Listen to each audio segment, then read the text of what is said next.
কান্নায় ভেঙে পড়লেন ডেভিড মিলার। এভাবেও ম্যাচ হারা যায়। ম্যাচ শেষে দেখা গেছে তিনি সবাইকে সান্ত্বনা দিচ্ছেন, কারণ ম্যাচটা প্রায় জিতিয়ে দিয়েছিলেন তিনি।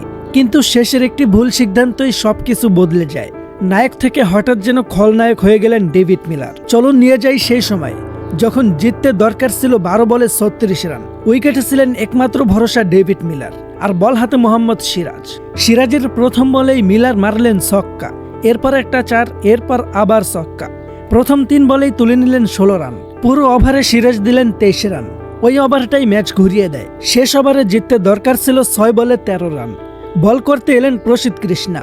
তার করা প্রথম বলে 4 মারলেন ভিভরাজ। তখন দরকার 5 বলে 9 রান। ম্যাচ তখন একদম জেতার মতো অবস্থায়, কিন্তু আউট হয়ে যান ভিভরাজ। তখন শেষ 3 বলে দরকার 8 রান। ঠিক এই সময় আবার ছক্কা মেরে সবাইকে চমকে দিলেন মিরাজ। এখন দরকার 2 বলে 2 রান। কিন্তু এখানেই ঘটে যায় অবিশ্বাস্য ঘটনা। প্রসিদ্ধের বল পয়েন্টে ঠেলে দিয়ে সহজেই 1 রান নেওয়ার সুযোগ ছিল মিলারের সামনে, কিন্তু তিনি রান নিলেন না। তিনি ভাবলেন 1 রান নিলে ম্যাচ ড্র হবে, তাই শেষ বলে নিজেই 2 রান নেবেন। শেষ বলে দরকার 2 রান, কিন্তু মিলার ঠিকমতো ব্যাটে বল লাগাতে পারেনি। বল চলে যায় জোস ব্যাটলারের হাতে। ব্যাটলার খুব দ্রুত স্টাম্প ভেঙে রান আউট করেন, মানে জেতা ম্যাচ হেরে গেল দল। ডেভিড মিলার 20 বলে 41 রানের দারুণ ইনিংস খেলেছিলেন, কিন্তু শেষ পর্যন্ত দলকে জেতাতে পারলেন না। যদি তিনি তখন 1 রানটা নিতেন, ম্যাচের ফল অন্যরকম হতে পারত। এখন অনেকেই বলছেন নায়ক হয়েও শেষে ভিলেন হয়ে গেলেন ডেভিড মিলার।